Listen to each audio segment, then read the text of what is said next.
Hello everyone. In this video we are going to talk about performing principal component analysis or PCA in Scikit-Learn. So for that, from under Scikit-Learn decomposition, we need to import PCA. Note that this is all capital letters, and I need to do it on the iris data. So bring from Scikit-Learn datasets, load iris underscore iris, and then we need the matplotlib pyplot.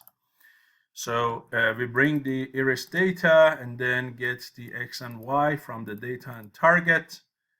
And then we are going to look at the size of the data in x. As you know, x has 4 features. So if I say x.shape1, you're going to see that x has 4 features. Now the question is, can I reduce the number of features in x that explain the variance within the x?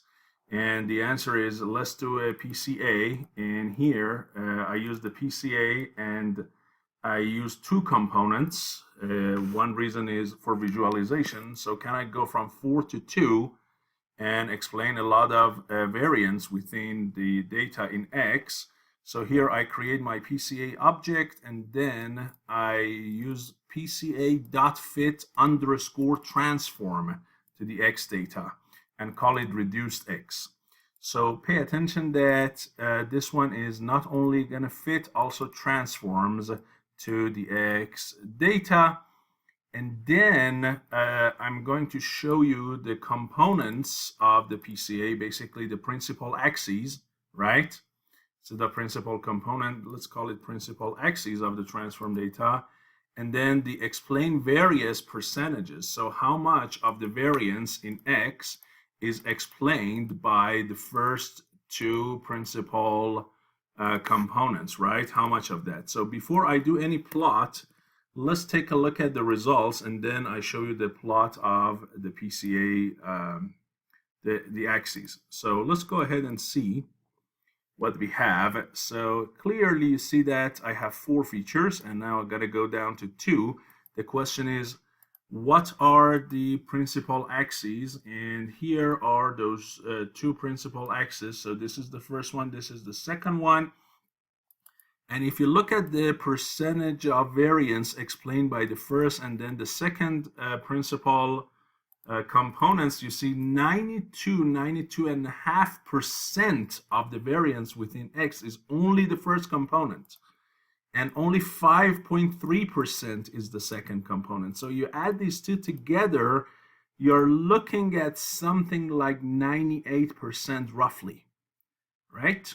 So you're looking at about 98%. So just 98% of the whole 100% of variance in X is explained by the first 2 principal components.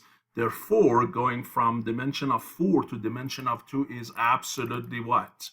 Absolutely legitimate, and it does make sense. Therefore, this is a good application here, and I call it reduced X. And now the next part is just to plot the reduced X. Now there are 3 classes within Y, class 0, 1, and 2. And so here I'm going to show them by colors red, blue, and green in this plot. I start my X and Y as empty, okay? And then I go in the reduced X, and then basically if the class label is 0, then I'm gonna add those data to my red X and red Y. If their class is 1, I add them to the blue class or blue plots or points. And if the class is 2, YI is 2, then I add them to the green. And then I use a scatter plot with the red X and red Y with colors red, green, and blue with different markers. And my axes are definitely the first and the second principal axes, right? And then I apply my plot. So let's go ahead and look at the result here. So there we go.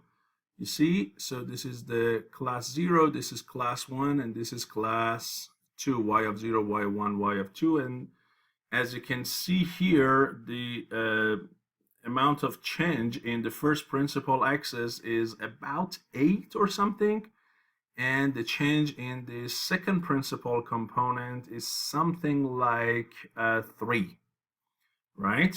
Well, if you looked at the third and the fourth principal component, probably the total variation or change in the range or the variance on it, if you calculate variance, are much, much smaller than that. So the spread are mainly along what? The maximum spread, and the variation or variance is along the first and then what?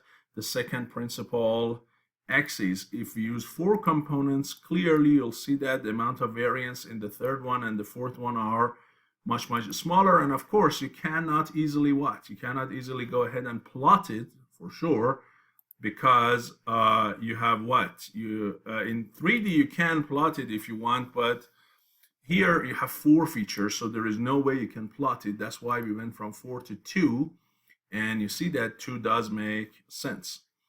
So hopefully this video showed you how to do the principal component analysis, look at the variance ratios, get the components, and how to do a simple plot for that. Hopefully it was useful to you. I'll see you in the next lecture. Thank you.